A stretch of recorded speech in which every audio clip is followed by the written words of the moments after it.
Baik, terima kasih Mbak atas waktunya. Terima kasih juga untuk teman-teman yang udah menyempatkan diri buat lihat dan ikut sharing bareng. Semoga bermanfaat. Kita langsung mulai share screen aja ya. Jadi yang pertama bakal kita presentasikan adalah apa sih dan Rainforest itu siapa, kayak gimana gitu. Jadi Rainforest itu adalah toko bunga, tapi dia bisa dibilang kami kemas dengan lebih modern, mempermudah pembelinya untuk berbelanja, dan nggak cuma menjual bunga aja, tapi one stop solution untuk semua sesuatu yang berhubungan sama bunga. Ini adalah a glimpse of toko kami. Jadi kayak gini kira-kira, ini alamatnya. Di teman-teman yang di Jogja mungkin bisa mampir, ada di Jalan Cendrawasih. Terus ada IG-nya @ren_floris, boleh dicek juga mungkin kalau mau lihat-lihat. Terus next kita akan mulai masuk. Jadi ini sedikit company profile dari Rainforest.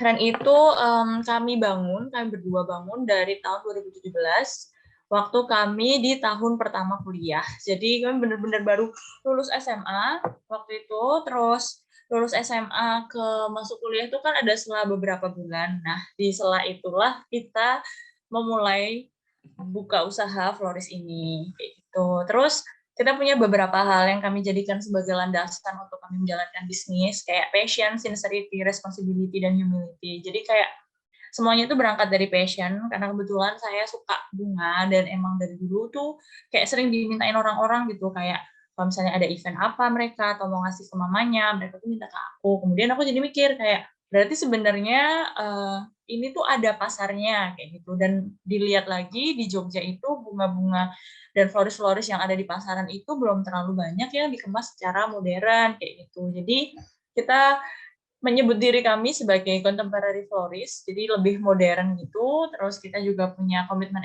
eco-friendly, dan kita nggak cuma punya bunga, nanti kita ada macam-macam, akan aku jelaskan lebih lanjut.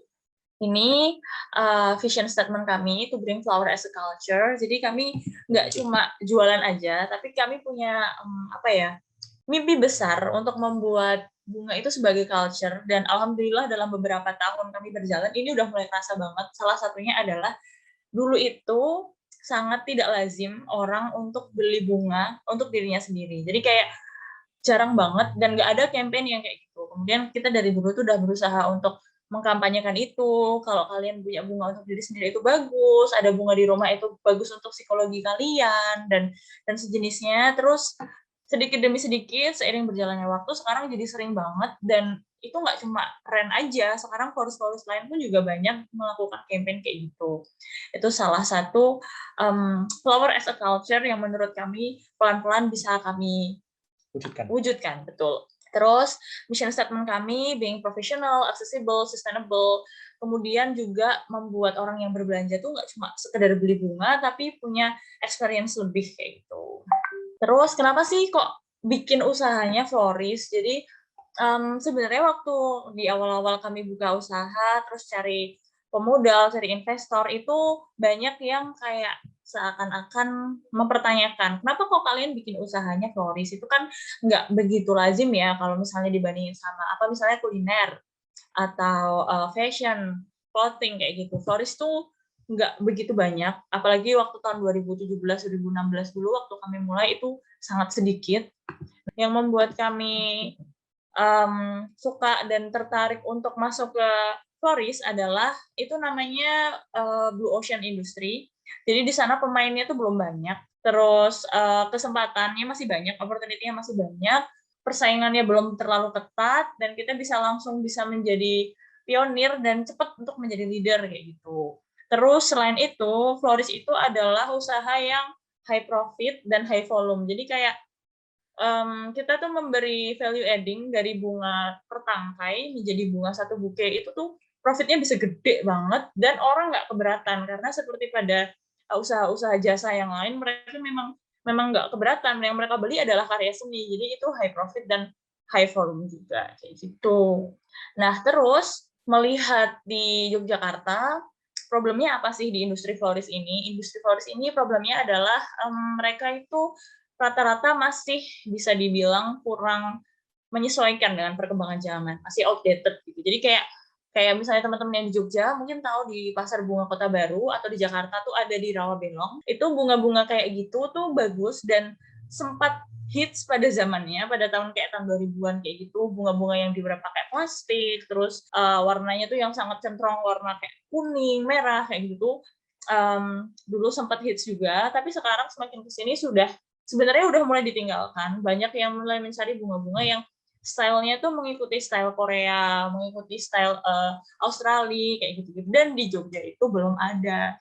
Jadi kami melihat adanya lack of apa yang diinginkan konsumen dengan apa yang disediakan oleh pasar gitu. Dan inilah yang kami temukan dari lack of itu tadi. Jadi kita melihat ada celah di mana kita bisa membangun bisnis, di mana kita bisa memulai floris dan cukup baik, bukan cukup baik sih. Jadi kayak waktu di awal-awal itu cukup susah sebenarnya untuk memulai karena Blue Ocean tadi selain nggak banyak pemainnya, suppliernya pun nggak banyak. Jadi ketika kita berusaha atau masuk ke industri itu kita harus lebih jeli nyari karena kayak pemainnya nggak banyak, jadi kita harus pintar-pintar nyari source yang bermanfaat buat kita. Tapi ketika kita udah jalan dan melihat dari celah yang besar itu tadi, kita bisa langsung benar-benar kayak melayani pangsa pasar yang waktu itu sebelum kami ada tuh benar-benar tidak terlayani kayak gitu. Jadi dari tahun berapa kita? 2017 sampai 2018 itu tuh kita merasakan perkembangan yang sangat signifikan. Yang tadinya kita cuma 2 orang, benar-benar cuma kami berdua, terus cuma online, dan kita masih kuliah semester 1-2, terus benar-benar rumahan banget, dikerjainnya tuh ya udah di sela-sela kuliah aja, nggak semua pesanan diambil, terus ya udah sejalannya aja, tapi ternyata tuh respon pasar tuh sangat-sangat bagus. Kita mulai dengan 1 juta, modalnya itu cuma 1.500.000, 500.000. Tapi di 6 bulan berjalan, 4 malah, itu omset kami tuh udah nyampe 10 juta lebih, padahal itu cuma online dan kita tuh nggak expect akan sebesar itu dengan secepat itu kayak gitu. Terus dari awal kita juga berusaha untuk seprofesional mungkin, jadi dari awal kita langsung punya website, terus websitenya tuh benar-benar langsung kalian bisa memilih dan pesan dari website, padahal waktu itu kita cuma online berdua. Biasanya kan kalau misalnya usaha-usaha gitu mereka baru bikin website ketika udah besar, udah berkembang. Nah, kalau dari kami, dari awal kami emang memberikan prioritas kepada website untuk jadi salah satu tools yang penting dalam penjualan kayak gitu. Terus ini ada produk-produk kami.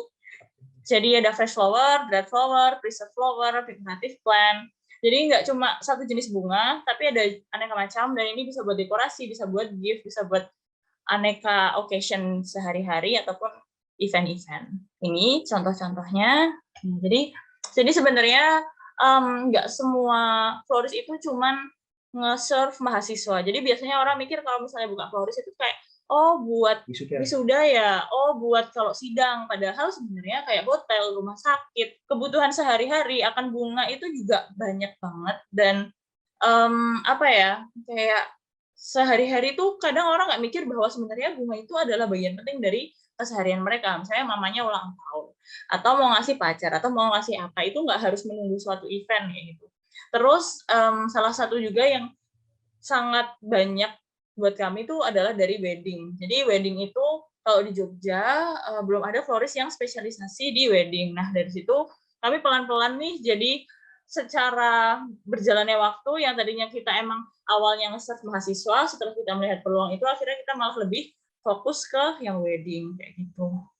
Ini kami juga menjual produk secara nationwide, jadi kayak kami jual lewat marketplace juga, nggak cuma di secara lewat toko atau lewat shop dan juga website, tapi lewat marketplace juga. Terus ini ada service-service, jadi ada same day delivery, wedding service yang tadi sempat saya jelaskan di awal, kemudian ada workshop juga. Nah, workshop ini juga sempat menjadi salah satu key point dalam penjualan kami. Sempat ramai banget, apalagi waktu dulu di Jogja banyak banget mahasiswa, itu jadi event yang ditunggu-tunggu dan selalu sold out.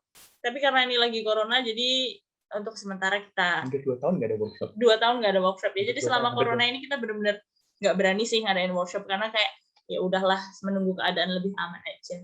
Terus ada micro decoration juga.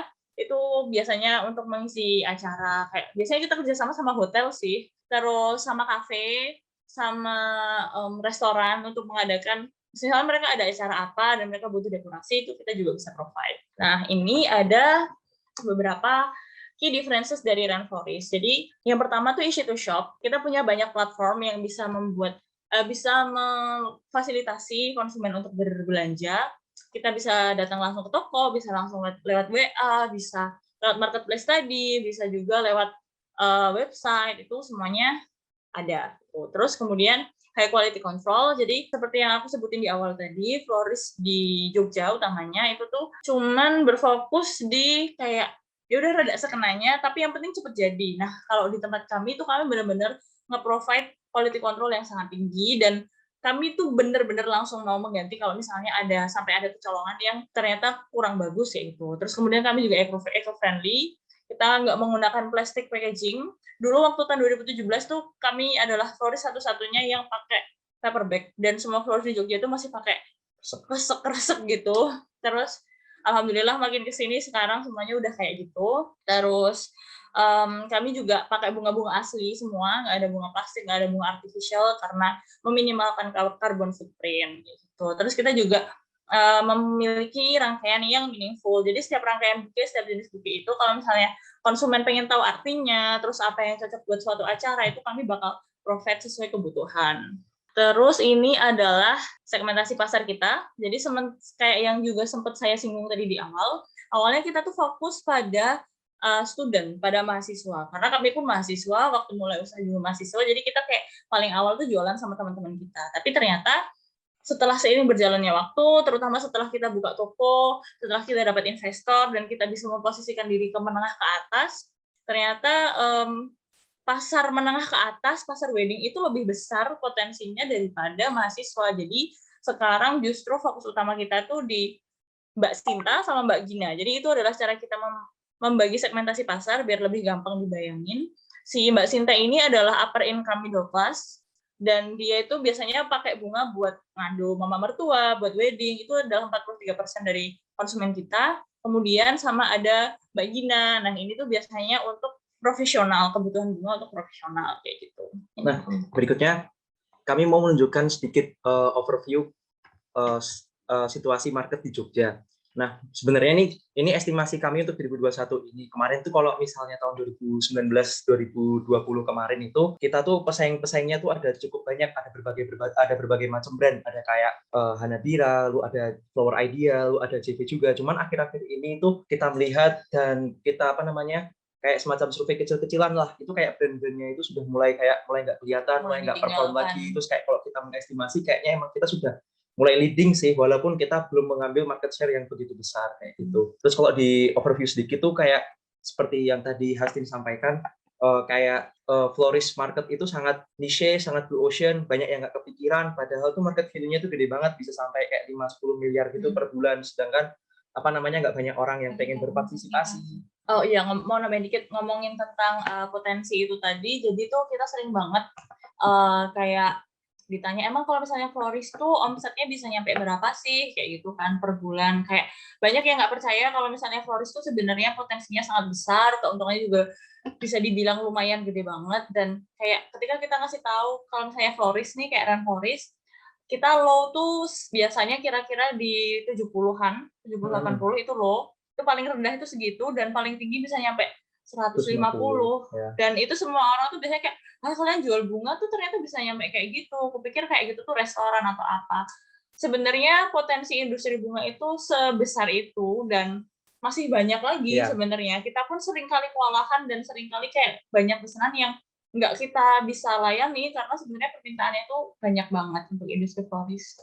Seperti itu sih. Jadi kayak buat teman-teman semuanya mungkin bisa mikir apa kalau misalnya mau bisnis apa nih, kalau misalnya belum ada bisnis terus mau melakukan bisnis sesuatu, kayak mungkin bisa melakukan brainstorming yang lebih panjang kayak biar bisa tahu apa yang blue ocean, terus apa nih yang masih niche yang masih belum di-serve oleh banyak pemain kayak gitu kurang lebih. Terus ini overview juga sedikit kalau misalnya situasi market di kota-kota lain di Indonesia tuh hampir sama kayak gitu, kayak mayoritasnya masih dipegang oleh pemain-pemain tradisional, pemain-pemain yang belum kontemporer, pemain-pemain yang belum modern, dan market value-nya hampir sama besarnya seperti itu. Nah, terus untuk sales channel atau promotion channel kita sendiri itu ada macam-macam. Nah, yang utama salah satu yang besar itu adalah website. Cuman sayangnya website kita saat ini itu sedang dibangun, jadi tidak bisa dikunjungi. Kalau misalnya teman-teman mengunjungi website kita di rainforest.com, pasti nanti bakal muncul tampilan kalau misalnya sedang under construction, kayak gitu sih. Selain ada website, sales channel kita juga ada di Instagram, terus kita juga ada beberapa orang reseller dari beberapa kota di Indonesia, terus marketplace, terus kita juga melalui IG Ads, FB Ads, terus ada flower corner di gift shop lain di Jogja, ada flower corner di kafe-kafe juga lain di Jogja, kayak gitu sih. Nah, untuk Rainforest sendiri, untuk brand activation-nya, selain melalui sales channel dan promotion channel itu tadi, kita juga mengadakan workshop seperti yang disampaikan oleh Hastin. Terus kita kalau misalnya ada pameran-pameran gitu, kita juga sering jadi ikut expo pameran. Bahkan kalau menurut kami sih, kita kayak salah satu yang paling kayak rame. paling ini sih tampilannya yang paling rame juga dan paling wow gitu juga. Terus selain itu juga kan kayak apa namanya, di macam-macam pameran itu banyak yang belum tahu Rainforest juga, terus jadi apa namanya, menambah audiens baru untuk Rainforest gitu. Jadi itu kita ikut LOL itu right sebelum Corona datang. Jadi akhir tahun 2019. Jadi LOL itu adalah event Expo bisnis kreatif gitu di Yogyakarta. Itu adalah salah satu event yang paling besar di Jateng dan DIY yang berhubungan dengan bisnis kreatif, dan waktu itu kami adalah satu-satunya tenan dari bertahun-tahun berjalannya LOL yang jual bunga. Dan kayak dari panitianya pun bilang kayak, oh ternyata bunga bisa dibikin kayak gini ya, bisa diikutin pameran yang isinya adalah sebenarnya tuh barang-barang yang lain yang ada di situ tuh biasanya kayak fashion, jam tangan, terus kemudian paling banyak fashion, terus aneka tas, aneka sepatu kayak gitu. Dan kami tuh bisa nyempil di dalam situ. Itu pun sebenarnya waktu awal-awal panitia tuh juga kayak, wah ternyata tuh ada ya kayak industri kreatif yang nggak cuma di bidang biasanya kita lihat, tapi ada juga yang industri kayak florist kayak gitu sebenarnya tuh juga bisa dan berpotensi. Terus alhamdulillah kita jadi salah satu tenan yang menurut panitia LOL juga paling diminati karena waktu itu kayak fresh dan baru kayak gitu. Kemudian selain expo tenan, kita juga rajin banget menggandeng influencer. Terus cerita sedikit menarik itu tuh, jadi kami membuat store kami tuh selucu mungkin, se-cute mungkin, sampai store kami pernah jadi tempat syuting FTV. Pernah jadi tempat syuting FTV, terus kemudian kayak banyak artis-artis ibu kota yang kalau mereka pulang ke Jogja itu tuh mampir ke toko buat lihat-lihat, buat foto. Jadi waktu di awal slide tadi ada Revalina Estema, terus kemudian ada Saskia Adia Meka itu juga langganan. Jadi kayak artis-artis kayak gitu bahkan kami nggak mengundang, tapi karena store kami itu kami kemas lucu, kemudian kayak orang-orang tuh foto di situ dan kemudian viral di media sosial, artis-artis itu tuh datang sendiri gitu. Lalu di brand activation yang lain juga, itu kita juga ngadain giveaway. Kayak kita tuh salah satu strategi kita untuk menambah audiens baru itu adalah dengan mengadakan giveaway. Kita prinsipnya untuk giveaway itu hadiahnya nggak wow-wow amat, tapi rutin, tapi rajin gitu dan sih. Gampang diikutin. Pokoknya kita prinsipnya untuk giveaway itu jangan membuat si audiens itu ribet, pokoknya gampang aja, terus bisa mengundang banyak audiens. Terus selain itu integrated platform seperti topiknya malam ini mengenai website, itu apa namanya, sebelum lagi dibangun tuh kita punya website, dan websitenya itu juga di mobile view-nya itu juga oke banget. Jadi buat customer kalau misalnya ngelihat dari HP atau laptop gitu, kalau misalnya mau milih-milih itu gampang banget. Nanti ada screenshot-nya sih, walaupun screenshot-nya agak seadanya ya, mohon maaf semuanya. Karena kemarin kita nyari-nyari juga nggak nemu yang proper. Ini cuma kayak dari Instagram story-nya kita, terus kita copy ke sini kayak gitu sih. Nah, lalu kemudian untuk brand activation juga kami rutin mengadakan advertisement melalui berbagai platform sih, seperti Facebook, terus billboard kayak gitu. Nah, ini berikutnya, ini mau nunjukin sedikit apa namanya tampilan dari website kita waktu awal banget kita bikin 2017. Nah, itu kayak gini. Terus apa namanya, di websitenya itu kita langsung kasih informasi mengenai katalog. Terus kalau misalnya mau request, kalau misalnya mereka tidak ingin produk sesuai katalog, terus ini pemesanan, pembayaran dan ketentuan nih ya kayak tag gitu sih, kayak FAQ gitu. Terus ini tempat kontak dan support, ini about us tentang company-nya kita gitu. Jadi kalau kami memposisikan website itu adalah sebagai kayak toko dan etalase di mana orang tuh datang tuh ke situ untuk milih-milih, beli, kemudian melakukan transaksi. Biasanya kan orang tuh melakukan, kalau misalnya punya usaha, membangun brand gitu, memposisikan Instagram kadang kayak gitu kan. Jadi kayak Instagram itu isinya produk, terus orang kalau mau milih-milih tuh lihat di Instagram. Nah, kalau kami memposisikan Instagram itu kayak platform yang fun. Kalian tuh kalau di Instagram tuh nggak cuma lihat kami jualan, tapi kalian bisa berinteraksi. Kita punya banyak games, terus kemudian kita punya konten yang seru-seru, yang kalian tuh bisa mendapat banyak informasi, bisa dapat banyak hadiah. Kemudian kalau kalian mau beli, kalian mau pilih-pilih, baru kalian lihat ke website. Ya. Itu juga menurut kami juga penting sih memisahkan itu etalase toko kami dan sosial media kami. Kayak sosial media itu buat engage antara pembeli dan penjual. Ini website ini strictly untuk etalase buat lihat barang. Ini website lama kami kayak gitu. Terus waktu 2018 kemarin kita keperbaruin. Nah, ini screenshot yang paling baik yang bisa kami dapatkan yang bentuk versi laptop, terus sudah dibuat gimmick laptop pula. Nah, itu kayak gini. Skip aja. Nah, versi mobilnya kayak gini nih, kita dapat dari Instagram story kita. Alhamdulillah masih ada sedikit yang bisa diambil. Tampilannya seperti ini. Ini view collection nih.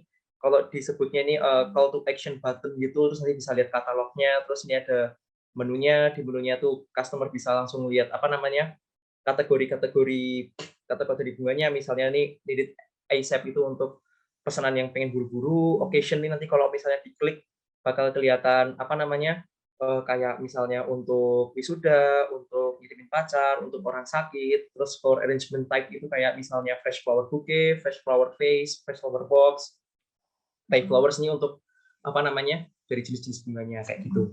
Jadi cerita sedikit background story dari screenshotan Instagram ini adalah itu kami berusaha mengedukasi audiens kami di IG bahwa katalog dan etalase kami itu ada di website. Jadi ini kayak ada click shop, terus kemudian kalian bisa milih buku sesuai kebutuhan. Itu kayak kami berusaha mengajarkan orang-orang yang ada di Instagram bahwa kayak di Instagram tuh kalian senang-senang aja, kalau misalnya mau beli barang-barang, mau milih ini itu tuh kami ada website. Jadi kalian bisa lebih milih dengan leluasa. Terus opsi barang yang di dalam website itu bisa jauh lebih detail dan macam-macam, nggak cuma di dalam feed Instagram kayak gitu. Berikutnya juga ada screenshot sedikit. Nanti ketika misalnya udah milih satu kategori bisa di sort kayak gitu. Terus apa namanya? Ini tampilan kalau misalnya tampilan scroll antar produk ini seperti ini. Terus nih kalau tampilan produk single product kayak gini. Di bawahnya tulisan Hana dan harganya ada kayak maknanya bunganya untuk apa. Terus bunganya ini cocok untuk occasion apa. Terus ini jenis-jenis bunganya di dalam buket ini apa aja. Jadi kayak misalnya customer tuh ya lebih tahu sih bunganya ini cocoknya untuk apa, maknanya untuk apa. Nah, sayang sekali websitenya ini sedang kita rebuild. Ya, sedang kita rebuild, makanya belum bisa diakses. Ngepasin sih. Kebetulan kami habis pindah store juga, jadi kayak banyak yang sedang kami perbarui, termasuk website. Nah, ini terus salah perempatan nggak sih? Jadi ini harusnya tadi di awal ya, tapi nggak apa-apa deh. Ini adalah gambaran besar dari apa ya, milestone dan timeline kita, timeline kami. Yang tadi kami sempat bilang di awalnya cuma 2 orang. Kemudian kita 1 tahun kemudian kita ketemu investor dan bikin offline store pertama, kemudian nge-hire apa namanya? Pegawai, terus akhirnya terus berkembang. Kemudian ini ada sedikit milestone yang kami lihat kayak wah udah mulai 45 sekarang, terus sekarang udah mau mulai buka Semarang dan Solo. Jadi survive pandemi juga. Survive pandemi. Alhamdulillah kami bahkan bisa pindah store malahan menjadi store yang lebih besar di saat pandemi, dan yang tadinya kami staffnya cuma ber-8 ya. Iya. Staff toko itu 8 ya. 8 sampai 10 orang, sekarang lebih dari 20 orang padahal dalam keadaan pandemi. Dan itu salah satu key point-nya adalah penjualan online ya, dan website itu juga menurut kami sangat penting untuk mendukung hal itu. Itu mungkin salah satu apa ya kayak key selling point kami waktu pandemi kemarin ketika apa namanya pesaing-pesaing kita itu belum bertransisi ke website atau digital dengan lebih baik, kita sudah ready duluan. Jadi 2020 tuh kita kayak ya tinggal mengulangi apa yang sudah kita lakukan aja kayak gitu. Meanwhile pesaing-pesaing kita nggak siap kayak gitu sih kurang lebihnya. Begitu. Belum ya, masih ada. Terus ini cuman kayak upcoming next plan kita berikutnya untuk Rainforest untuk nambahin sales channel. Kita kepikiran untuk buka kayak flower corner di rumah sakit. Terus di mall. Cuman kemarin kita sebenarnya mau eksekusi di mall tengah tahun ini, cuman Tapi ternyata COVID-nya naik iya lagi. lebih parah lagi, jadinya kayaknya mau diundur sampai tahun depan mungkin. Terus ini yang supermarket fokus ini juga sedang kita kejar juga kayak gitu. Sekian Sekian teman-teman. presentasi dari kami. Terima kasih. Terima kasih. Oke, thank you Mas Afer sama Mbak Hasin yang udah berbagi tentang kesuksesan Rainforest ya. Oke, untuk selanjutnya nanti kita akan dilanjutkan oleh Mbak Austenita dari Niaga Hoster gitu ya. Selanjutnya akan ada Mbak Austenita, sudah di sana kah? Oke, selamat malam teman-teman semua. Assalamualaikum warahmatullahi wabarakatuh. Sebelumnya perkenalkan, nama saya Austenita Pasca Aisyah. Saat ini saya adalah web production specialist dari Niaga Web. Oke, malam ini saya diberi kesempatan nih oleh tim PMD Niaga Hoster untuk melakukan sedikit sharing terkait fitur-fitur wajib apa saja sih yang perlu ada ketika Anda sudah menetapkan untuk membuat sebuah toko online. Oke, jadi apa aja sih yang bakal kita bahas malam ini? Yang pertama, kita bakal bahas tentunya fitur-fiturnya ya, fitur-fitur apa yang harus ada dalam toko online. Lalu yang kedua, kendala apa sih yang biasanya sering kita jumpai kalau sedang membuat toko online. Dan yang terakhir yang nggak boleh ketinggalan ya, solusinya apa dari kendala-kendala yang sering dijumpai tadi. Oke, jadi saya punya sedikit ilustrasi nih. Jadi ini adalah Andi ya. Andi ini adalah seorang pengusaha muda, yang mana dia tuh menjual kaos buatannya di lapak dia di Yogyakarta. Karena sekarang ini kaos itu lagi booming kan, lagi ngetren juga, terutama para muda-mudi itu ya sering banget cariin kaos. Nah, lapaknya si Andi ini itu sering banget hampir setiap harinya malah dibanjiri pelanggan. Nah, karena dibanjiri pelanggan itu keuntungan yang bisa dia raup itu bisa sampai jutaan rupiah per bulannya. Tapi karena sekarang ini kan lagi pandemi ya, COVID udah menyebar luas di seluruh kota di Indonesia, dan pemerintah juga sudah menerapkan beberapa kebijakan, salah satunya ya PPKM ini. Nah, karena PPKM ini itu berimbas ke bisnisnya si Andi ini. Tokonya yang biasanya rame banget, itu jadi sepi pelanggan. Padahal kan si Andi ini juga butuh ya untuk bayar biaya sewa lapak, terus dia juga perlu ngegaji karyawan-karyawannya. Nah, jadi sebisa mungkin Andi ini harus bisa bertahan kan dengan bisnisnya dia, jangan sampai gulung tikar. Agar tidak sampai gulung tikar itu, mau nggak mau Andi harus menetapkan strategi baru. Nah, strategi barunya itu ya dia mencoba untuk jual produk-produknya melalui toko online. Oke, jadi toko online itu sebenarnya apa sih?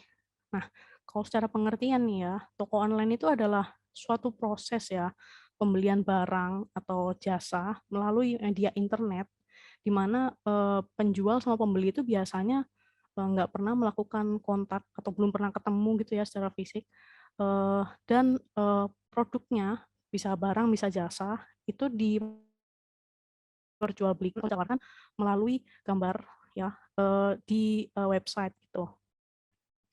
Nah, kalau dari pengertian yang saya bilang tadi ya, mungkin nih beberapa teman-teman nih pada ini nih terbesit pikiran kayak berarti toko online sama marketplace fungsinya sama dong ya gitu.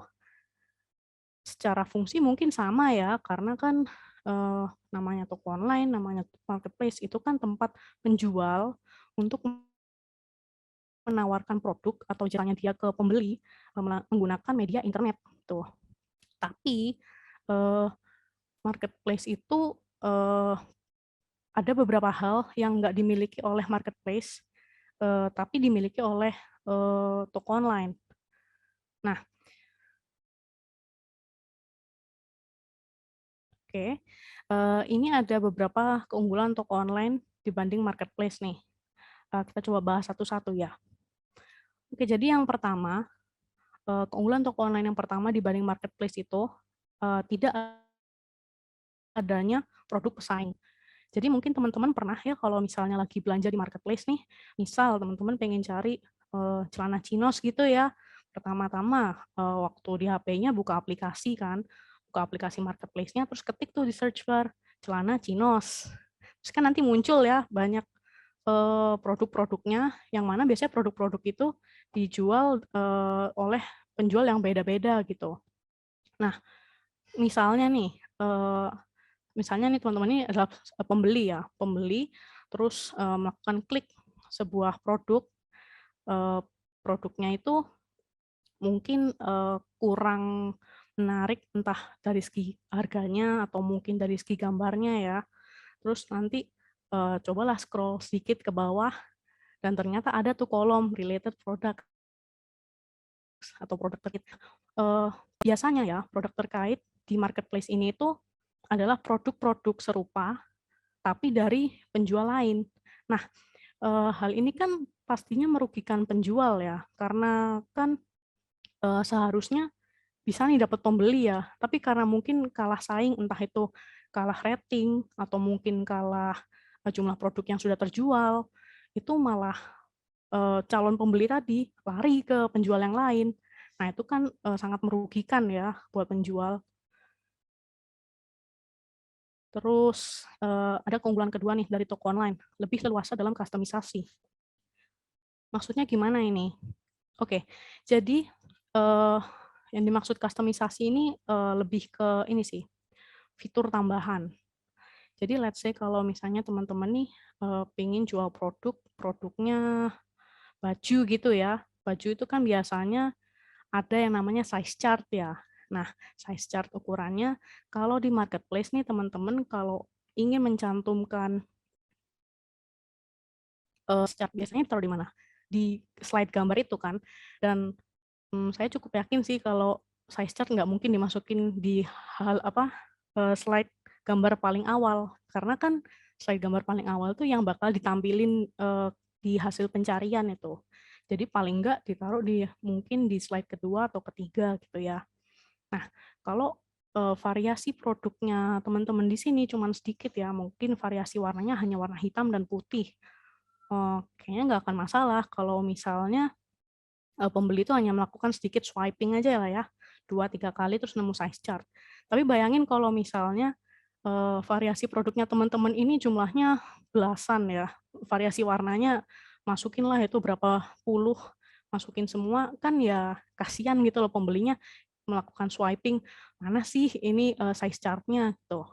Nah, kalau di toko online itu bisa diakali dengan kayak gini, ketika nih ya, pengunjung website teman-teman nih klik suatu produk, terus nanti dikasih tuh kayak ada button kecil gitu ya, ada tulisan mungkin view size chart. Jadi begitu diklik muncul pop up tuh size chart. Jadi ya pengunjung websitenya nggak usah capek-capek entah swiping atau scrolling gitu ya. Jadi langsung ketemu tuh size chart-nya. Nah, terus keunggulan ketiganya toko online, lebih mudah membangun hubungan dengan konsumen. Pernah nggak sih teman-teman ketika ingin beli produk ya di marketplace nih, misalnya lihat produk, terus wah bagus nih, aku tanya dulu ke penjualnya ready apa enggak. Biasanya menghubunginya lewat mana? Lewat chatbox kan ya. Lewat chatbox biasanya tanya, hai apakah produk ini masih ada gitu kan. Nah, kalau beruntung nih teman-teman bakal dijawab nih dalam hitungan menit sama si penjual. Tapi kalau misalnya penjualnya lagi sibuk ya, mungkin beberapa jam atau mungkin baru keesokan harinya baru dibalas kan. Nah, waktu teman-teman ngecek nih chatbox-nya nih, tiba-tiba muncul notifikasi 99 plus tuh. Nah, teman-teman kan tadi cuma tanya ke satu penjual ya, terus kenapa sampai ada 99 plus itu?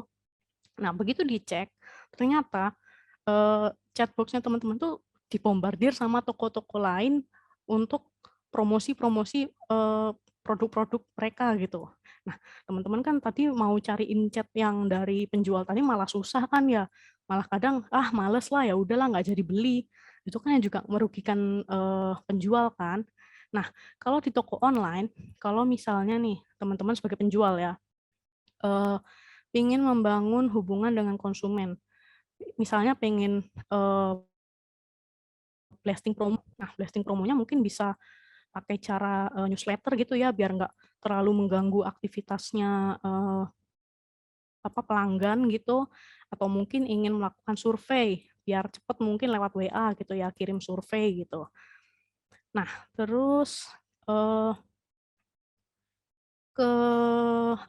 ini dia keunggulan yang keempat, menurut saya malah yang paling paling penting sih. Anda bebas menentukan biaya transaksi. Mungkin di sini ada teman-teman yang sudah jadi mitra penjual di salah satu marketplace. Pastinya udah cukup familiar dong ya dengan apa itu biaya transaksi. Biasanya yang meliputi biaya administrasi atau biaya ongkos kirim, biaya garansi. Nah, gini, namanya penjual itu kan pasti ingin mendapatkan untung ya. Misalnya nih teman-teman sudah mengalokasikan budget sekian untuk modal, terus agar bisa dapat keuntungan dan balik modal ya, teman-teman tuh udah ngitung sedemikian rupa, terus memutuskan misalnya ambil untung dikit aja karena kita mau cari loyal customer dulu. Nah, kalau teman-teman pakai marketplace ya, misalnya keuntungannya yang didapat itu per produk Rp5.000. Nah, Rp5.000 itu nanti bakal kepotong tuh sama yang namanya biaya transaksi. Biaya transaksi ini besarnya juga balik lagi ya, mengikuti kebijakan dari marketplace tersebut. Ada yang 2%, bahkan ada yang sampai 5%. Nah, itu kan ya merugikan teman-teman sebagai penjual gitu loh. Kalau pakai toko online, teman-teman itu keuntungannya itu nggak perlu ini ya, nggak perlu terpotong lah sama biaya administrasi segala macam itu. Bahkan kalau mau nih ya, Mbak Austenita, sorry. ya, Ini slide-nya emang belum di next atau memang nge-lag atau memang masih di slide yang sama? ini di slide keberapa Mbak? Masih jawab apa saja yang akan kita bahas. Belum ke next mungkin ya, Bentar ya, soalnya saya kayak coba obrolnya udah panjang Mbaknya. sorry. Saya share lagi aja Mbak ya. Iya, boleh.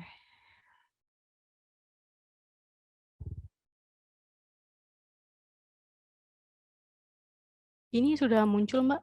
Ya, ini udah keganti. Berarti tadi Wah, nggak keganti. nggak Oke, keganti ya. nggak apa-apa. Boleh Mbak, lanjut lagi. Oke, nanti kalau misalnya ada yang nggak keganti lagi, langsung ditegur aja ya Mbak ya. Oh iya, Saya nggak nggak ini apa-apa. soalnya nggak aware juga tadi. Untuk teman-teman yang join, nggak apa-apa, nanti materinya kita akan kirimin kok. Jadi nanti ini sambil dengerin Mbak Austenita yang jelasin dulu Oke. aja. Oke, silahkan dilanjut. Ini udah di slide keunggulan berarti ya. Iya.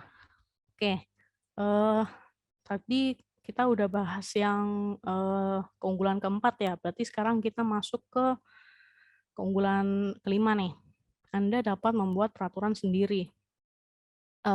Ketika teman-teman di sini memutuskan untuk menjadi mitra penjual di sebuah marketplace, pastinya nanti teman-teman akan disodorkan peraturan-peraturan dari marketplace tersebut, biasanya mengatur cara pengaturan etalase toko, terus jenis produk apa aja yang harus yang bisa dijual.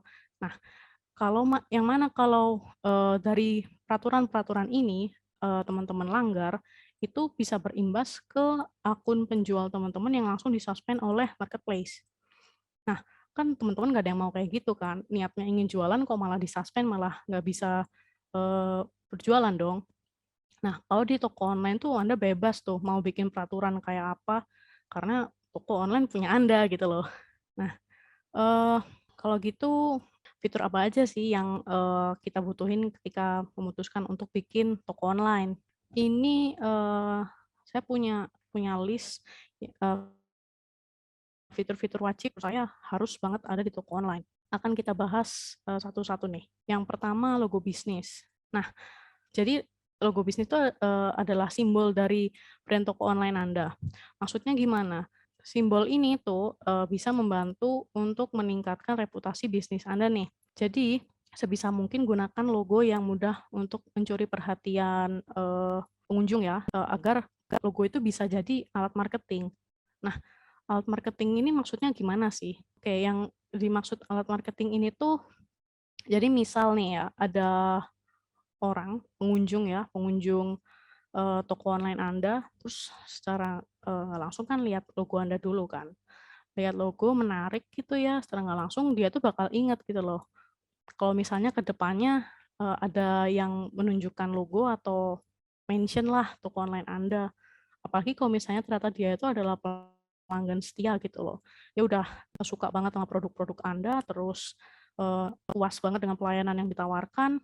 Nah, nanti kalau dia udah yang benar-benar suka banget ya sama pelayanan dan produk di toko online Anda, experience-nya udah bagus banget, itu ada istilah kalau kata orang Jawa getok tular atau bahasa Inggrisnya word of mouth atau ya kalau kita translate kan berarti berita mulut ke mulut gitu. Dia udah suka banget, experience-nya udah dapet banget ya di toko online Anda, dia secara nggak langsung nanti bisalah bilang ke teman-temannya, "Oh kamu lagi cari produk ini, coba aja ke toko online X," gitu. "Itu bagus banget loh produknya kualitasnya oke, terus apa, customer service-nya juga sangat memuaskan, aku recommended banget." Nah, itu kan menguntungkan Anda ya sebagai pemilik toko online-nya. Nah, terus ini saya punya ya contoh ya beberapa logo gitu, bahwa tiap logo itu sebenarnya merepresentasikan entah itu visi, misi, maupun tujuan dari bisnis Anda. Jadi kalau dilihat ya antara logo 1, 2, 3 ini stylenya beda-beda ya. Kayak logo yang pertama nih, dia perlengkapan gaming nih. Dia memilih untuk menggunakan stylenya light on dark gitu ya. Terus pemilihan fontnya juga agak tebal gitu untuk memberi kesan tegas. Bakal beda sama logo yang kedua ini, logo beauty salon nih. Yang mana biasanya beauty salon itu kan mengedepankan estetika, terus kecantikan gitu kan. Nah, pemilihan warnanya juga penting kayak color palette-nya ini kan kalau kita lihat bisa ini ya agak soft gitu kan. Terus untuk pemilihan fontnya juga yang cantik gitu. Beda juga sama yang ketiga ini nih, pemilihan warna yang kontras dan font yang futuristik gitu. Oke, kita lanjut ke fitur selanjutnya, shopping cart dan login page. Oke, jadi shopping cart dan login page. Shopping cart itu fungsinya buat apa sih? Shopping cart ini fungsinya untuk memudahkan pelanggan Anda untuk menampung barang-barang yang akan dibeli. Nah, kalau misalnya nih toko online-nya nggak ada shopping cart, bayangkan aja kayak gini. Misal nih ya, saya pembeli yang mengunjungi toko online Anda. Toko online Anda nggak punya shopping cart. Misalnya saya lihat nih produk A, saya tertarik nih mau beli kan. Terus saya scroll dikit ke bawah, ada tuh kolom related products.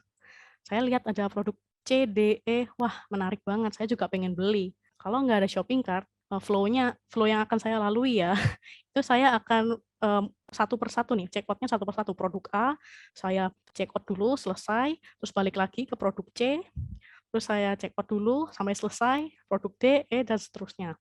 Kalau kayak gini kan saya sebagai pembeli kan ya capek juga ya, kesel juga gitu. Oh nggak sekalian aja sih gitu.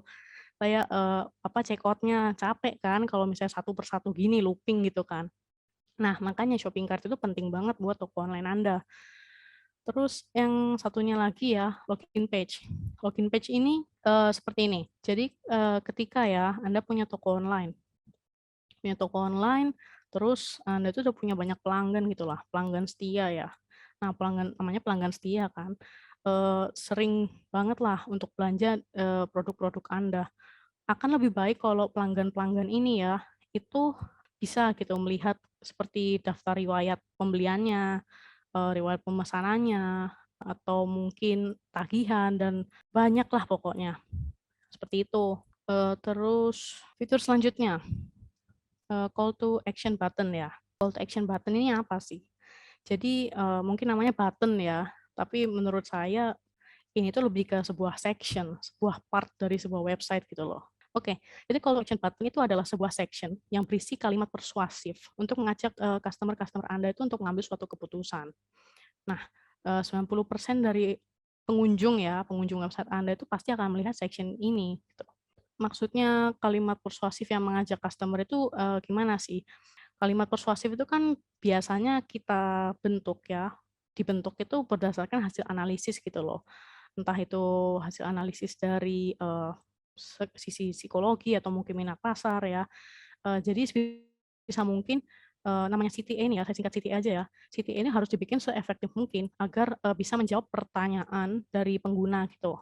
Jadi istilahnya kayak ngasih clue lah, memberi clue untuk pengunjung website tuh, saya tuh harus ngapain gitu loh. Nah, Anda bisa menggunakan kreativitas Anda nih untuk membuat kalimat ajakan yang singkat tapi tetap menarik, sehingga mendorong customer untuk melakukan tindakan yang Anda inginkan.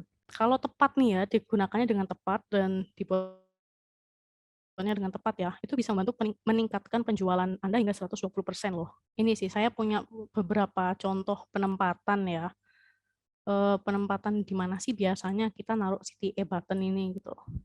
Jadi di gambar pertama tuh bisa ya kita taruh di header top. Saya nyebutnya header top, di atasnya header main. Ya, header main itu yang ada logo, lalu ada search formnya, lalu ada icon-icon itu ya. Ditaruh di header top, terus coba perhatikan. Itu dari kalimatnya aja udah mengajak banget kan, kayak ayo jualan di Shoemart gitu. Terus ada button di sebelahnya. Dan untuk gambar yang kedua nih juga sama kan, dapatkan potongan harga 50.000. Lalu ada sedikit penjelasan, di bawahnya ada button. Yang ketiga nih, ada kalimat persuasifnya juga nih. Awali kesuksesan online Anda bersama Niaga Web. Terus ada button juga kan. Jadi ya bisa kita simpulkan lah yang namanya CTA button, meskipun namanya cuma button ya, sebenarnya punya dua bagian penting lah. Ya, yang pertama ya kalimat itu ya heading-nya, ya saya sebut heading yang persuasif, dan button ya untuk pengunjung website itu melakukan aksi yang Anda suruh itu dari heading tersebut. Oke, selanjutnya ada fitur informasi kontak. Nah, informasi kontak ini fungsinya untuk mempermudah pengunjung atau pelanggan Anda menghubungi penjual ya. Jadi informasi kontak itu nggak sebatas Anda punya halaman kontak yang berisi nama perusahaan ya, nama toko online, terus alamat, email, nomor telepon, nggak itu aja, tapi mencakup tools lain lah, tools lain yang memudahkan pengunjung website Anda itu untuk nge-reach out. Jadi ketika mereka mengalami masalah atau punya pertanyaan seputar produk kita, atau ada hal-hal yang ya mengganggu gitu, bisa langsung dikomunikasikan gitu sama penjual. Nah, kalau Anda mengoptimalkan pelayanan toko online Anda ke pelanggan ya, pelanggan tuh nanti merasa kayak valuable gitu loh. Terus mereka tuh ngerasa kayak pengalaman belanjanya baik banget gitu. Kayak ada kesulitan langsung reach out Anda kan melalui tools kontak itu ya. Nah, mereka senang berpotensi juga untuk jadi returning customer. Nah, kalau mereka udah returning customer, terus returning lagi kan secara nggak langsung Anda dapat pelanggan yang setia gitu toh. Nah, kurang lebih seperti itu terkait informasi kontak. Oke, terkait informasi promo dan new products. Oke, informasi promo dan new products ini tuh fungsinya ya untuk menarik perhatian pengunjung gitu loh, terutama pengunjung yang pertama kali membuka website Anda gitu. Nah, ini ada sedikit tips. Jadi Anda bisa menggunakan frasa yang menarik dalam memberikan penawaran terbatas untuk pengunjung, sehingga pengunjung itu jadi penasaran gitu loh dengan produk yang Anda tawarkan. Ini saya punya contoh gambar yang ini untuk informasi new product ya. Informasi new product-nya ini kan ada ini ya, new this week. Terus ada dress, lalu ada sports up, ada shoes gitu kan. Nah, terus ini sudah keganti kan ya slide saya?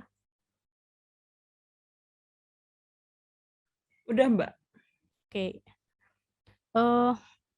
Oke, ini saya punya beberapa contoh juga nih untuk informasi promo ya.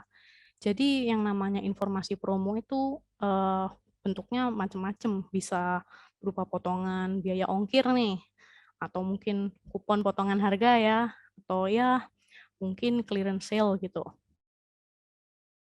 Nah, Ini untuk peletakannya itu variatif juga. Misalnya di gambar pertama itu bisa Anda taruh dalam slider. Slider itu atau mungkin beberapa orang nyebutnya hero section ya. Itu adalah sebuah section yang pertama kali akan dilihat oleh pengunjung ketika ya mereka membuka sebuah website gitu. Jadi begitu mereka ngebuka, misalnya contohnya ini websitenya IKEA ya. Begitu mereka ketik IKEA gitu, terus waktu selesai dimuat websitenya, mereka akan langsung ditampilkan dengan ini slider isinya promo delivery gitu kan. Atau mungkin kalau mau bikin informasi promo dalam bentuk banner gitu ya, kayak yang di gambar kedua tuh penawaran terkini, potongan harga gitu kan. Atau mungkin yang ingin lebih simple gitu ya, kecil aja gitu, nggak usah gede-gede, kayak yang gambar ketiga nih, additional extra 20% off gitu. Taruh atas saja gitu, kecil tapi menarik gitu, karena pemilihan warnanya yang cukup kontras sih saya bilang. Jadi langsung menarik perhatian orang gitu. Mungkin di sini ada yang pernah dengar istilah fear of missing out, atau mungkin singkatnya FOMO, atau mungkin kalau kita translate-kan itu takut akan ketinggalan gitu. Jadi ya info promo ini itu adalah salah satu penerapan dari teknik FOMO tersebut. Jadi sebelumnya kan saya bilang ya untuk menyampaikan informasi promo atau new products bisa mungkin gunakan frasa yang menarik. Nah, jadi kayak mungkin yang pernah Anda dengar nih kayak jangan lewatkan atau limited edition gitu kan. Nah, itu ya salah satu contoh FOMO itu. Sehingga gini, ketika Anda menampilkan kayak limited edition gitu kan,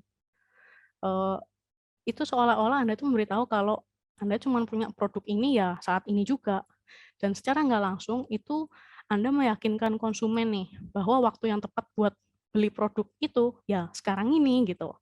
Sehingga ya ada permainan dengan psikologi manusia gitulah. Itu ya untuk informasi promo dan new products. Lalu oke, ini fitur selanjutnya, foto dan video produk. Jadi fungsinya itu buat apa? Fungsinya itu untuk meyakinkan calon pembeli untuk ini ya, ngelihat kualitas produk Anda gitu. Karena 75% pengunjung website itu tertarik untuk melakukan transaksi ya, setelah melihat foto, bahkan 80% lainnya itu tertarik untuk melakukan transaksi karena melihat video produk. Jadi misal gini nih, Anda punya produk ya, mungkin untuk teman-teman yang pengguna kacamata kayak saya gitu, kalau lagi musim hujan gitu kan, sering ya kacamata berembun gitu. Terus Anda punya produk nih solusinya anti fogging gitu. Nah, anti fogging ini akan lebih meyakinkan calon pembeli gitu kalau misalnya Anda punya foto produknya ya, misalnya sebotol gitu, atau mungkin video cara pengaplikasiannya sama pembuktian gitu. Nah, itu kan secara nggak langsung calon pembeli itu bakal lebih yakin, oh efektivitasnya seperti ini ternyata produk anti fogging itu gitu. Nah, terus untuk menampilkan video dan foto produk ya, itu Anda tetap perlu memperhatikan ukuran. Nah, ukurannya maksudnya apa? Ukuran file, ukuran resolusi. Nah, ukuran-ukuran tadi itu bisa berimbas sama yang namanya loading gambar ketika halaman itu dimuat. Nah, kalau loading gambar aja terlalu lama ya, calon pembeli itu minatnya bisa menurun gitu. Ini nih ada sedikit tips ya. Jadi biar calon pembeli itu nggak kabur ya karena loading gambarnya terlalu lama, ini bisa nih teman-teman ngelakuin yang namanya optimasi gambar atau video ya. Biar ukuran filenya itu ya, itu benar-benar bisa kita mampatkan banget, tapi kualitasnya tetap baik. Untuk tools-nya ini sebenarnya banyak banget di internet ya. Saya juga kalau pakai cuman cari aja kayak misalnya untuk gambar saya biasanya suka pakai TinyPNG gitu. Atau mungkin ya tinggal kita ketik aja lah kompres JPG, kompres CNG gitu ya. Kalau buat video juga sama, kompres video gitu. Nanti banyak banget kok tools-tools online yang bisa teman-teman pakai gitu. Oke, ini fitur selanjutnya. Fitur pencarian produk ya. Oke, fitur pencarian produk ini fungsinya untuk mempermudah pelanggan ketika mencari sebuah produk yang mereka inginkan di toko online Anda. Jadi itu saya punya contoh gambar dikit nih. Ketika mau cari sebuah produk namanya Senora gitu ya. Nah itu kalau misalnya produk teman-teman nih mungkin ya masih dikit, mungkin fitur ini nggak terlalu ngefek mungkin ya. Tapi bayangkan kayak website ini, The Efting ini, yang mana produknya itu udah ratusan, mungkin ribuan ya. Kalau misalnya saya mau cari produk Senora ini aja, tanpa adanya fitur pencarian produk, bayangin berapa lama saya harus scrolling di halaman shop mereka untuk cari produk Senora ini. Nah, makanya penting banget fitur pencarian produk ini untuk ada dalam sebuah toko online. Karena apa ya, biar mempermudah, mempersingkat pekerjaan saya kan. Saya pengen cari produk Senora, tinggal ketik aja Senora, terus nanti muncul hasil pencariannya begitu. Oke, terus selanjutnya ada fitur frequently asked questions atau singkatnya FAQ gitu ya. FAQ ini fungsinya apa sih? Ya fungsinya untuk memudahkan pengunjung untuk cari jawaban dari pertanyaan yang sering ditanyakan. Jadi kalau misalnya nih ya dari gambar yang saya punya tuh ada pertanyaan, website itu apa? Gitu. Daripada Anda mungkin ngejawabin satu persatu ya. Misalnya ada pengunjung website tanya ke Anda melalui informasi kontak tadi. Website itu apa, Kak? Gitu. Kalau satu orang mungkin nggak masalah ya. Bayangkan kalau misalnya yang tanya itu ada 10, 20, mungkin 30, kan ya Anda ngejawabin satu persatu capek juga kan. Nah, maka dari itu bisa lah ya dirangkum gitu jadi sebuah FAQ, sehingga orang-orang tuh sebelum tanya tuh bisa ngecek dulu, oh website itu ternyata seperti ini, gitu. Nah, lebih cepat kalau lebih cepat pertanyaan terjawab, maka lebih cepat juga rasa penasaran pengunjung itu terjawab kan. Nah, itu lebih cepat juga mereka untuk memutuskan mau melakukan pembelian apa enggak gitu loh. Seperti itu fungsinya FAQ ya. Lalu selanjutnya ada fitur wishlist. Wishlist ini fungsinya untuk memudahkan pengunjung dalam menyimpan produk yang diinginkan tapi belum ingin dibeli. Sekilas mungkin mirip ya sama shopping cart, tapi sebenarnya beda. Karena apa? Jadi gini, untuk shopping cart ya, jadi dalam shopping cart itu membutuhkan sebuah teknologi yang disebut dengan cookie. Cookie itu apa sih? Cookie itu sebenarnya file yang terbentuk gitu loh di perangkat Anda dari aktivitas selama menggunakan browser, selama menggunakan internet di browser gitu ya. Nah, yang mana kalau cookie ini hilang, maksudnya hilang karena Anda pindah perangkat, itu ya list produk-produk yang Anda inginkan tuh ya hilang juga. Beda sama wishlist. Kalau wishlist, Anda kan login dulu ya. Anda login, terus misalnya lihat produk A, wah bagus nih, masukin wishlist. Gitu. Lalu lihat produk B, ini juga bagus, masukin wishlist. Misalnya besoknya Anda ganti perangkat nih. Ganti misalnya kemarin pakai laptop, hari ini pakai smartphone gitu ya. Anda tinggal login aja. Nanti daftar produk-produk yang tadi udah masuk di wishlist itu nggak akan hilang gitu. Fitur selanjutnya ada payment gateway nih. Nah, ini mungkin teman-teman yang baru membuat toko online gitu ya, mungkin ada yang kurang familiar. Jadi gini, payment gateway itu apa sih? Payment gateway itu adalah layanan yang memproses otorisasi pembayaran seperti kartu kredit, kartu debit, bahkan metode pembayaran lainnya dalam transaksi online. Kalau Anda menggunakan payment gateway nih ya di toko online Anda ya selaku penjual, teman-teman selaku penjual nih nggak perlu repot-repot tuh yang namanya verifikasi order. Mungkin sebelumnya nih teman-teman waktu bikin toko online ya, itu untuk pembayarannya transfer aja kan, transfer ke rekening teman-teman nih. Terus untuk ngelakuin verifikasi kalau si pembeli ini udah bayar gimana? Pasti teman-teman cek kan, entah itu lewat internet banking atau m-banking gitu kan. Nah, kalau 1 atau 2 order aja, mungkin nggak akan masalah ya teman-teman ngecek lewat m-banking gitu atau internet banking. Tapi bayangin kalau misalnya orderan yang masuk itu langsung banyak, 10, 20, bahkan 30 gitu ya. Itu kan ya teman-teman bakal repot ya ngecekin satu persatu, ini order yang ini tadi transfer yang mana gitu. Nah, kalau pakai payment gateway, teman-teman tuh nggak usah bingung gitu loh. Karena kalau misalnya sudah diintegrasikan dengan baik di website teman-teman, online teman-teman, teman-temannya cuma perlu ini aja, ngelihat mungkin dashboard order ya. Kalau udah bayar, nanti ya pembeli sudah bayar, sudah melakukan transfer nih misalnya, itu nanti langsung otomatis gitu loh. Status orderannya awalnya sedang menunggu pembayaran.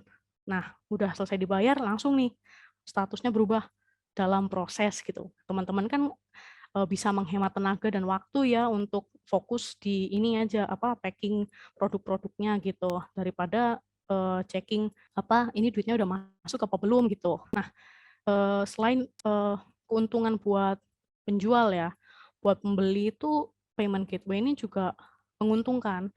Nah, menguntungkannya apa nih? Jadi kalau biasanya nih secara konvensional mungkin ya, toko online biasanya kan kalau bayar lewat transfer bank aja ya. Kan ya berarti cuman bisa melakukan pembayaran melalui transfer aja kan. Nah, kalau payment gateway ini teman-teman bisa atur, misalnya pengen melakukan pembayaran melalui retail, toko retail kayak minimarket gitu ya, Alfamart, Alfamidi, Indomaret gitu bisa. Atau mungkin mau yang lebih praktis pakai dompet digital. Dompet digital kan banyak banget ya yang udah beredar di Indonesia. Atau mungkin mau lebih keren lagi nih, pakai namanya QRIS. Jadi pakai scan QR code aja nanti bisa bayar. Udah lebih simpel tuh. Nah, payment gateway ini kan tadi sempat saya singgung ya, kalau pembeli melakukan pembayaran, itu nanti statusnya otomatis berubah nih di dashboard teman-teman ya, dashboard ordernya. Nah, kalau pakai payment gateway ini juga enaknya nih, teman-teman bisa atur nih di toko online-nya ya nanti. Mungkin mau dibikin auto cancel order nih. Jadi maksudnya gimana? Ketika teman-teman punya stok ya, stok produk, ketika seorang pembeli melakukan placing order, kan stok berkurang ya, stoknya berkurang, tapi pembeli ini kok nggak bayar-bayar. Nah, itu kan kayak terhold gitu kan ya untuk stoknya. Nah, kalau payment gateway ini nanti bisa diatur nih, untuk pembayaran dibatasin mau 1 hari aja, atau mungkin hitungan jam juga bisa. Jadi kalau misalnya dalam kurun waktu tersebut, pembeli nggak segera bayar, ya udah stoknya ordernya di-cancel, stoknya balik lagi gitu. Jadi teman-teman ya lebih mudah aja lah gitu dalam mengelola toko online-nya. Nah, ini beberapa toko online. Ini beberapa payment gateway yang sudah beredar ya. Cuman kalau di Niaga Web nih biasanya klien-klien Niaga Web lebih sering minta pakai Mitran sama Tripay gitu. Oke, fitur selanjutnya ini ada review customer. Review customer ini bisa membantu meningkatkan kepercayaan pengunjung lain nih sebelum melakukan transaksi. Jadi, misal saya adalah pengunjung baru di toko online Anda. Saya nggak ngerti seberapa baik sih kualitas produk Anda. Nah, saya bakal cari apa ya? Cari review customer ini, customer dari toko online Anda ini gimana sih reviewnya? Emang produknya sebagus apa, kualitasnya gitu. Bahkan dalam beberapa case itu ya, itu bisa meningkatkan penjualan hingga 270% gitu. Nah, ini beberapa contoh review customer ya. Jadi untuk membuat review customer di website tuh ya, itu silahkan menggunakan kreativitas lah. Mau dibikin seperti yang slide pertama ini, maksudnya di gambar pertama ini mau dibikin ada video, lalu ada nama customer-nya, terus testimoninya gitu ya, itu bisa. Atau mungkin pengen yang lebih ringkas aja nih, testimonial para pelanggan, apa kata mereka gitu ya. Dibikin simple gini, beberapa kontainer gini ya, ada foto, ada nama, bahkan ada rating dan testimoninya nih, terus dibikin dalam bentuk slider biar hemat tempat juga gitu. Oke, ini fitur terakhir sih. Fitur terakhir yang harus ada di toko online, estimasi ongkos kirim. Jadi, namanya ongkos kirim ini kan bisa membantu untuk pengunjung gitu ya, melakukan estimasi. Untuk kirim produk dari toko ke lokasi mereka, itu ya kira-kira butuh ngeluarin duit berapa gitu loh untuk bayar ongkos kirimnya.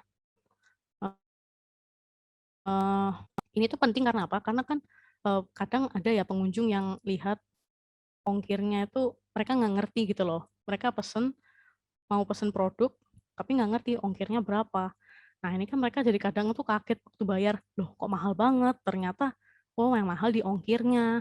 Nah itu, jadi fitur ini tuh penting ya biar membantu aja lah, membantu pengunjung itu untuk ya estimasi gitu, kira-kira butuh berapa duit buat ongkos kirimnya tuh. Oke, ini nggak hanya untuk toko online aja sih, tapi menurut saya untuk semua website, baik itu toko online, company profile, landing page, portal berita, itu semuanya harus yang namanya tampilannya user friendly dan mobile friendly. Mungkin ini ya, sekilas kayak kedengarannya sama kan, user friendly, mobile friendly, itu bukannya sama gitu. Sebenarnya agak beda sih. Karena apa? Karena user friendly ini tuh lebih ke cara Anda memudahkan pengunjung untuk mendapatkan informasi yang dibutuhkan dengan mudah dan cepat gitu. Jadi biasanya mencakup ya kayak struktur websitenya atau kecepatan loading halamannya, konten-konten yang menarik, navigasinya yang mudah, atau mungkin color palette, skema warna gitu ya. Dan yang nggak kalah penting CTA yang tadi saya bilang. Tapi kalau mobile friendly itu lebih kayak gini, contohnya ini kan saya punya contoh websitenya Apple ya. Nah, ketika kita lihat di gambar yang pertama, itu kan tampilannya ketika website ini diakses melalui desktop ya. Kita bisa lihat ada logo di sebelah kiri atas, lalu disertai dengan navigasi menu, lalu ada search icon, dan chart. Setelah itu ada teks dan ada ini ya, hero image-nya. Nah, yang dimaksud mobile friendly itu apa?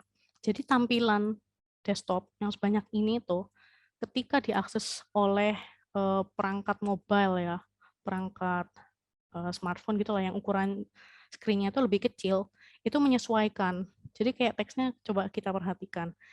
Itu nggak nabrak kan, kayak yang we look forward to welcoming you to our stores itu kan nggak nato ya, tapi langsung pindah ke baris bawahnya. Nah, yang kayak gini tuh yang disebut mobile friendly gitu. Ini penting karena apa ya? Biar pengunjung Anda itu nyaman gitu loh, experience-nya dapet. Mereka nyaman dan senang menggunakan website Anda. Karena kalau sampai mereka nggak nyaman, terus kesusahan, itu potensi untuk mereka ninggalin website, nggak cuma toko online ya, bisa Kompro, portal berita, dan lain-lain, itu ya makin gede gitu. Oke, ini kita masuk ke pembahasan kedua ya. Kendala apa sih yang biasanya sering dijumpai waktu bikin toko online? Yang pertama nih, mungkin ada teman-teman yang baru banget gitu, bingung, Mbak, aku nggak bisa coding gitu. Atau mungkin ada nih yang sudah mulai coba-coba ya otodidak gitu. Mbak, aku udah pernah bikin website nih, tapi kurang mobile friendly buat user. Kadang itu teksnya ada yang nabrak keluar dari screen, atau mungkin gambarnya terpotong kayak gitu kan. Atau mungkin bingung nih, misalnya pakai pakai CMS ya, CMS WordPress gitu. Ada kan namanya plugin WooCommerce ya. Nah, misalnya teman-teman udah coba pakai itu, WooCommerce itu ya, tapi bingung cara ngatur produknya gimana di toko online, cara nampilinnya biar bagus dan menarik itu gimana ya Mbak gitu.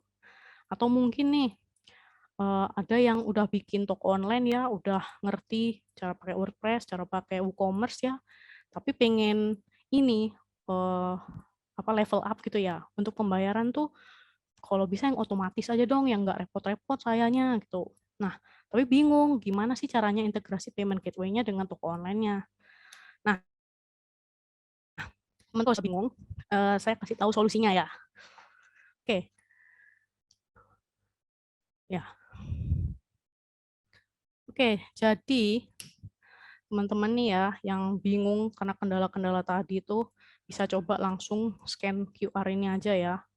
Atau ini, kunjungi nanya.online/webseries 6. Nah, ini apa Mbak gitu. Kok tiba-tiba ada QR code sama link gitu. Oke, jadi link ini itu bisa membantu teman-teman untuk melakukan konsultasi ke Niaga Web. Nah, teman-teman mungkin ada yang bingung nih, Niaga Web siapa gitu. Saya jelasin dikit ya.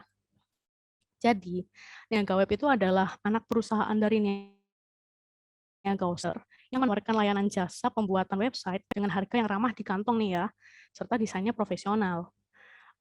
Website yang kita buat itu biasanya disertai sama web editor yang mudah, sehingga teman-teman mungkin yang baru banget ya sama dunia per-websitean gitu, itu bisa lah untuk ngikutin untuk bikin websitenya bisa gitu, untuk melakukan ya editing tipis-tipis gitu bisa. Nah, kita juga menyediakan layanan konsultasi nih dan bantuan jarak jauh. Sehingga kalau dibutuhkan nih, teman-teman nggak usah jauh-jauh ke Jogja ya, ke kantor gitu. Misalnya datang jauh-jauh, pengen konsultasi Kak, Kak butuh bantuan dong gitu. Nah, nggak usah jauh-jauh ke Jogja ya, ke kantor. Bisa nih hubungi kita lewat telepon, atau email, atau WhatsApp. Nah, ini nih, teman-teman kalau mau melakukan konsultasi nih, langsung aja nih, scan QR yang ada di screen ini ya. Atau mungkin kalau misalnya agak kesulitan, bisa langsung kunjungi ini, link yang tertera, nanya.online/webseries 6.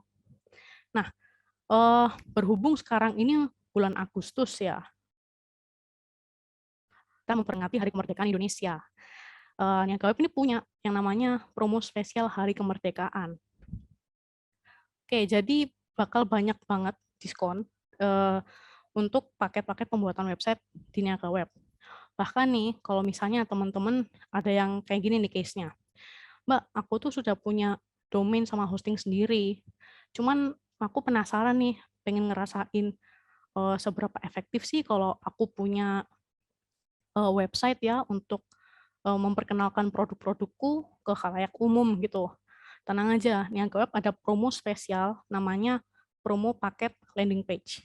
Nah, promo paket landing page ini terjangkau banget menurut aku. Mulai dari 700 ribuan aja nih, teman-teman udah bisa dapetin landing page yang keren ya, tampilannya keren, dan ya bisa langsung dipakai gitu. Nah, ini ya kalau pengen langsung konsultasi nih, tanpa lama-lama gitu ya, bisa langsung aja ini di-scan QR-nya, atau langsung ini, kunjungi nanya.online/webseries 6 gitu. Oke, saya rasa itu dulu yang bisa saya sampaikan malam ini. Semoga bermanfaat ya.